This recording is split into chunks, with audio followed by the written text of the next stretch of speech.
Hello दोस्तों तो आज हम जानते हैं कि कुंभकर्ण 6 महीने सोता और 6 महीने जागता क्यों रहता था। दोस्तों, या ये सिर्फ एक कहानी है। कुंभकर्ण रावण का छोटा भाई था। वह बहुत ही शक्तिशाली और बुद्धिमान था, लेकिन उसकी सबसे अलग पहचान थी उसकी लंबी नींद। दोस्तों, एक बार कुंभकर्ण ने ब्रह्मा जी की कठोर तपस्या की। जब वरदान मांगने का समय आया तो देवताओं को डर लगने लगा कि कहीं यह बहुत बड़ा कोई वरदान ना मांग ले।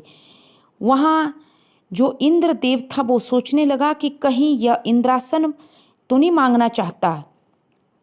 लेकिन जैसे ही कुंभकर्ण को ब्रह्मा जी प्रकट हुए तो देवताओं जो कुंभकर्ण था वो तो सच में इंद्रासन ही मांगना चाहता था कि इंद्रदेव का शासन उसे मिल जाए और वो स्वर्ग पे राज करे। लेकिन देवताओं के कहने पे माता सरस्वती कुंभकर्ण की जीभ पर बैठ गई और उसने जब ब्रह्मदेव ने कहा कि वरदान मांगो तो कुंभकर्ण ने कहा कि मुझे निद्रासन चाहिए। हे ब्रह्मदेव, मुझे निद्रासन दीजिए। और ब्रह्मा जी ने उसे तथास्तु कह दिया। तो दोस्तों, जब कुंभकर्ण के जीभ से सरस्वती हटी तो कुंभकर्ण बहुत ज़्यादा रोने लगा कि हे प्रभु, मैंने आपकी कठोर तपस्या करके कोई सोने का वरदान ही थोड़ी मांगा। निद्रासन मेरी जीभा से कैसे अचानक निकल गया? मुझे तो इंद्रासन चाहिए था। तब ब्रह्मदेव कहते हैं कि पुत्र, अब कुछ नहीं हो सकता। तुम्हारी जीभा से जो एक बार शब्द निकल गया उसको मैंने तथास्तु कह दिया। तुमने तो हमेशा के लिए निद्रासन मांगा, लेकिन हाँ, चलो मैं तुम्हें वरदान देता हूँ कि तुम 6 महीने निद्रासन में रहोगे रात दिन, और 6 महीने के बाद तुम रात दिन जागते रहोगे। और सिर्फ एक दिन ही तू जागेगा 6 महीने के बाद, और फिर दोबारा सो जाएगा। क्या यह सच हो सकता है दोस्तों? कोई इंसान या जीव सच में 6 महीने सो सकता है? यह कहानी है या फिर ऐसे ही? लेकिन ये सच है, ये हकीकत है दोस्तों।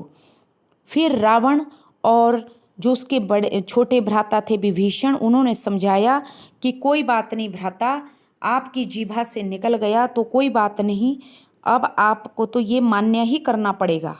और उसके उपरांत दोस्तों, जो कुंभकर्ण था वो 6 महीने तक सोता और केवल एक ही दिन जागता, और उस दिन वो 6 महीने का राशन एक बार ही खा जाता था। जब राम रावण का युद्ध हुआ तो अभी कुंभकर्ण को सोए हुए 6 महीने कंप्लीट नहीं हुए थे, और उससे पहले ही कुंभकर्ण को ढोल नगाड़ों की आवाज़ से जगाया गया। लेकिन कुंभकर्ण नहीं जागा तो रावण ने स्वादिष्ट व्यंजन कुंभकर्ण के इर्द गिर्द रखवा दिए। तब जाकर स्वादिष्ट व्यंजनों की खुशबू जैसे ही कुंभकर्ण के नाक में गई, तब जाके कुंभकर्ण जागा। और सर्वप्रथम तो उसने सबसे पहले 6 महीने का अपना राशन पूरा किया, और उसके उपरांत वो रावण से मिलने गया। लेकिन दोस्तों, कुंभकर्ण समझदार भी बहुत था।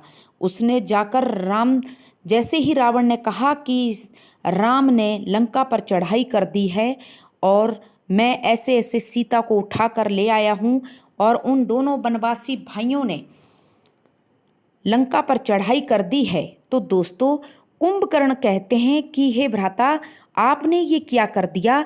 साक्षात माता जगदम्बा को ही उठाकर आप ले आए, तो आपका तो अब हमारा तो सर्वनाश निश्चित है।